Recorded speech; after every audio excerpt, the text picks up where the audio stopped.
Okay, my name is Robert Workham, and I'm an electromagnetic radiation specialist, and I think it's very, very important that I give this kind of a quick podcast here. I've been at this now for about 7 years now, and I've been quite a journey myself, but today I'm going to go ahead and talk about the smart meters, and also what we used to have on people's home, which is called an analog meter. This actually is an analog meter. It has a dial, okay, and it has and those little knobs. These little guys twist. They turn. It tells you how much amperage you're using. So again, your utility, all they produce is amperage, and this picks up the amperage that comes into your home. It's very extremely accurate. It lasts about 30 to 60 years, and you can get them from anywhere from $89 to $500 a piece. There's actually a surge protector built into the analog meter, which prevents fire, a fire hazard. It protects all your different devices, your chips, your computer chips inside all your different smart devices. It has really no flaws. The whole purpose of the analog meter was always just to tell the utility how much to charge you for the amperage that you use, because they produce amperage. So it has a surge protector built into it. It's very extremely accurate. It's very, very green. It uses no utilities. It uses no kilowatt per hours. It actually runs on ready current. And you have these little tabs here. These little tabs here, and they will I believe they actually spike up or down these tabs whenever there's a surge. And when it does that, it would prevent that from exploding into your home. So that's actually what we call the analog meter. And there's been no consumer complaints ever in history about an analog meter. The next meter I'm going to talk about right now is something called a smart meter, or a digital meter. This meter costs about $2,000 a piece. It actually has a pretty complicated formula on how it actually figures out what utilities you use. It doesn't just pick up amperage, it picks up kind of the amperage voltages or kilowatt voltages. It has a formula that it uses. So as building biologists, we know there's magnetic fields, and they can be more created as the temperatures go up and down, with the temperature really cold, really cool at night, a little bit warmer in the daytime. The more fluctuations, and then the more more power supplies and more smart devices that we have, creates what we call dirty power, or transients, because we're going from higher voltages to lower voltages with what we call a switch mode power supply. Those get picked up by the smart meter. It also has a switch mode power supply built into it right before the sensors, or right before the chip, or the mechanism here that actually calculates the actual utility use.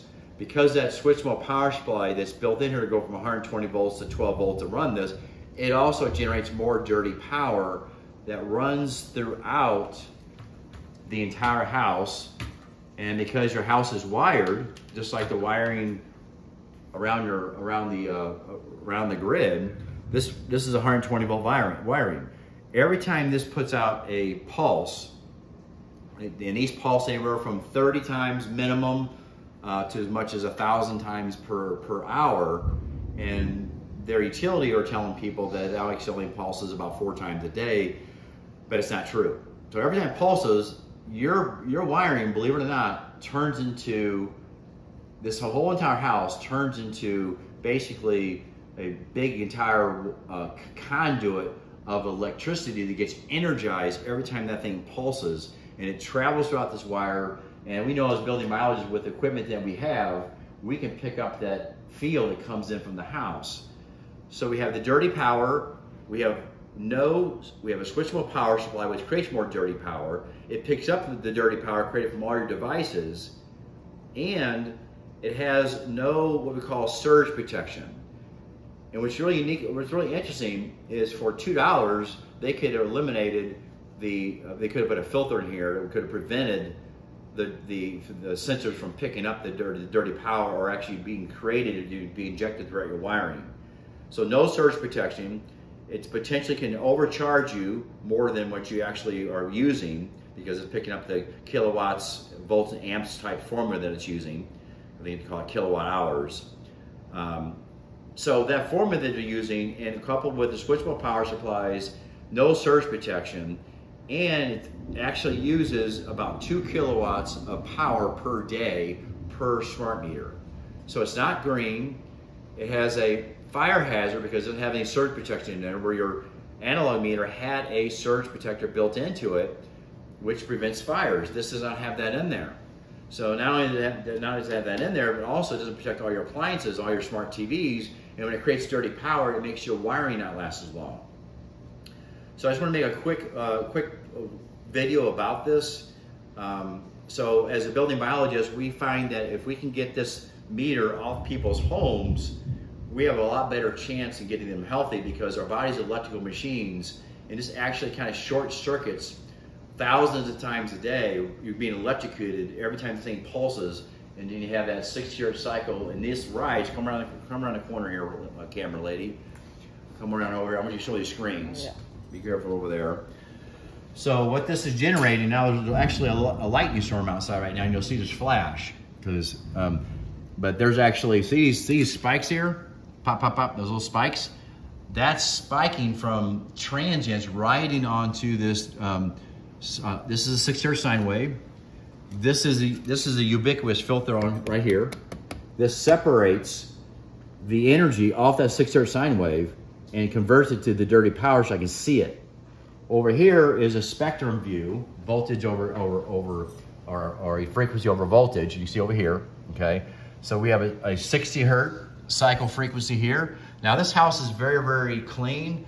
Many of my homes have spikes all along here, much higher. There's those small spikes here, but because the house is so clean. So that's 60 hertz there. That means that frequency, which is inside the wiring that comes in 6 to 12 feet from all your wiring, that frequency is hitting you not 60 times a second like this one is, 60 times a second.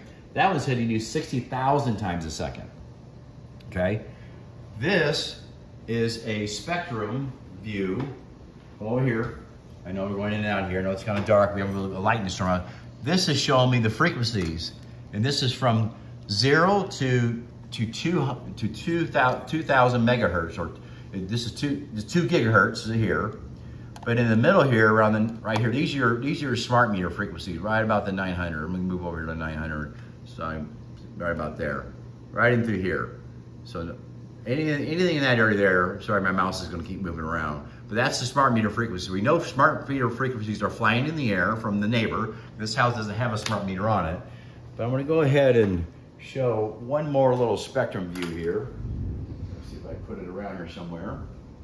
Spectrum view, that's all right. We have the one over here. Let's see if I have over here all these different, so I have about 10,000, here we go. Here's the spectrum view. And let me put my glasses back on here. Sorry, sometimes these videos aren't perfect. We thought we role played here. So this is 920 megahertz. So that means that's 9 million times a second. That frequency, 929 million times a second. That frequency is hitting your body. It's pulsating 929 million times a second. That frequency is vibrating through the air. And this is what makes people sick, is these 900 megahertz. There's also a blood-brain barrier frequency. It's actually around the 900 is also the most widely known frequency for your body to absorb it, because our bodies are electrical machines. Okay, so that's pretty much, that's it. All right, so